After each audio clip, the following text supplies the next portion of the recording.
नमस्कार, मैं श्रुतिका विश्वकर्मा स्वागत करती हूँ IMS टीवी के शो करियर गाइड पे।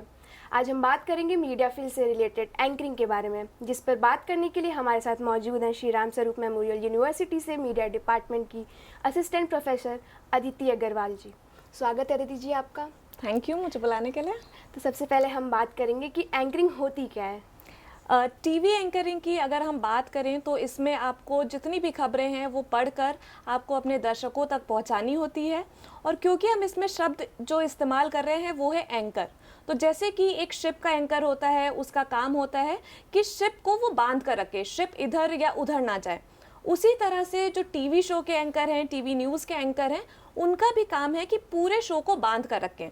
अगर कई खबरें हैं तो एक खबर को दूसरे खबर से कनेक्ट कर पाएँ। अगर पैनल डिस्कशन है तो पूरे शो को बांध के रखें। जो भी गेस्ट से इंटरेक्शन है, जो भी टाइम का ध्यान रखना है। एंकरिंग में एक सबसे इंपॉर्टेंट चीज़ ये भी होती है कि आपको टाइम का ध्यान रखना है, कब आपको ब्रेक लेना है, कब आपको वाइंड अप करना है। तो एंकरिंग में बहुत सारी चीज़ें होती हैं जिसमें खबर पढ़ना उसका सिर्फ एक पार्ट है। तो मेरा दूसरा सवाल आपसे ये है कि एंकर बनने के लिए क्या स्किल्स होने चाहिए। एंकर बनने के लिए हमें बहुत सी स्किल्स रिक्वायर्ड हैं, और जो मोटी मोटी स्किल्स हैं उसमें सबसे पहले जो सबसे ज़रूरी चीज़ है वो है लैंग्वेज पर अच्छा कमांड होना। अगर आप हिंदी में एंकरिंग कर रही हैं तो आपकी हिंदी अच्छी होना बहुत ज़रूरी है। इसके लिए ज़रूरी है कि आप हिंदी पढ़ें, हिंदी बोलें, और हिंदी के जो ग्रामर है वो आपको सही आनी चाहिए।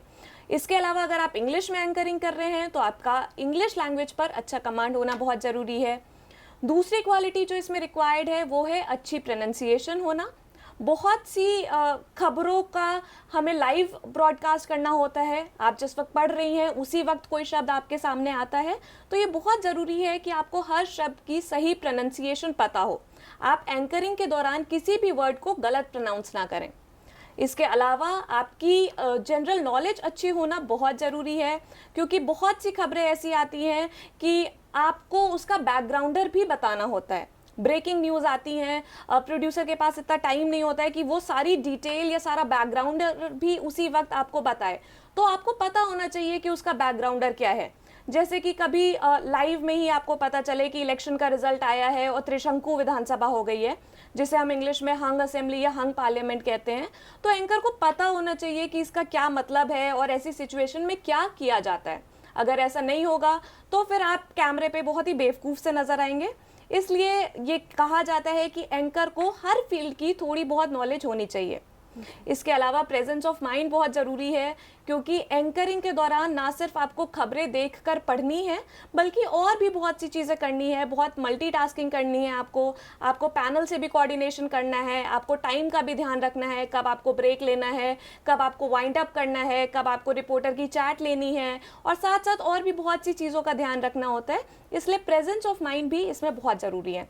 और कुछ छोटी छोटी चीज़ें हैं जो हम डिटेल में क्लास के दौरान पढ़ते हैं। ये कुछ मोटी मोटी क्वालिटीज़ हैं जो एंकरिंग के लिए बहुत ज़रूरी हैं।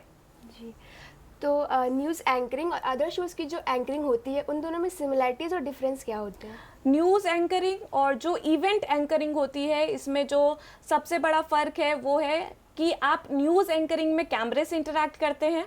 कैमरे को आप अपना फ्रेंड मानते हैं, और आपको यूजुअली 1 या 3 कैमरे होते हैं, उन्हीं कैमरे से आपको इंटरैक्शन करना है, उसी से आपका आई कांटेक्ट होना है। जबकि इवेंट एंकरिंग में आपका जो इंटरैक्शन है वो लाइव पब्लिक से होता है। बहुत सारे लोग होते हैं जिनसे आपको इंटरैक्ट करना होता है। तो अगर किसी को कैमरा फियर है तो वो इवेंट एंकरिंग में इतना ज़्यादा नहीं होता, क्योंकि इवेंट एंकरिंग में आप डायरेक्टली पब्लिक से डील कर रहे हैं, जबकि न्यूज़ एंकरिंग में आप सिर्फ कैमरे से डील कर रहे हैं। इसके अलावा एक और जो फ़र्क है वो है कि न्यूज़ एंकरिंग में अगर रिकॉर्डेड शो है तो आपको सेकेंड टेक भी मिल सकता है। अगर आपने कुछ गलत बोल दिया तो आप उसको दोबारा शूट कर सकते हैं, दोबारा रिकॉर्ड कर सकते हैं। लेकिन अगर आप इवेंट एंकरिंग कर रहे हैं, पब्लिक के सामने हैं, तो फिर आपको कोई रीटेक नहीं मिलता। आपको एक ही बार में आपको अपनी फाइनल परफॉर्मेंस देनी है। आज हमने जाना एंकरिंग के बारे में।